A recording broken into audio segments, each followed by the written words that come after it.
Selon le dernier bilan, le cyclone Dina n'a pas tué à La Réunion, mais les dégâts sont très importants. Ainsi, des sapeurs-pompiers des Bouches-du-Rhône doivent s'envoler d'un moment à l'autre pour gagner l'île, qui a été balayée par des vents de plus de 250 km/h. Dominique Dumas. Le cyclone Dina est passé très près des côtes au nord et à l'ouest de La Réunion. Si heureusement il n'y a pas eu de victimes, 2 personnes ont été blessées. Des dégâts matériels très importants ont été causés par les vents soufflant à plus de 200 km à l'heure. Des dommages spectaculaires comme de gros arbres sur les maisons.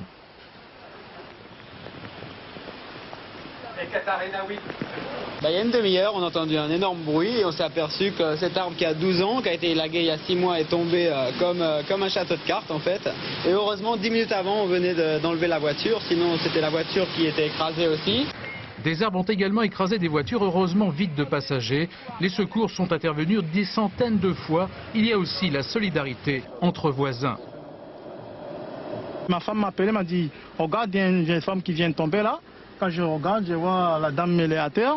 Alors j'ai avancé pour voir qu'est-ce qui s'est passé. La jambe est cassée. Alors donc j'ai dit, bon, où il habite? Il m'a dit, il habite Château-Morange. Alors donc j'étais obligé de prendre ma voiture pour le mettre dedans, pour téléphoner l'ambulance. Les pompiers ont reçu des centaines d'appels. La moitié des familles sont toujours sans électricité.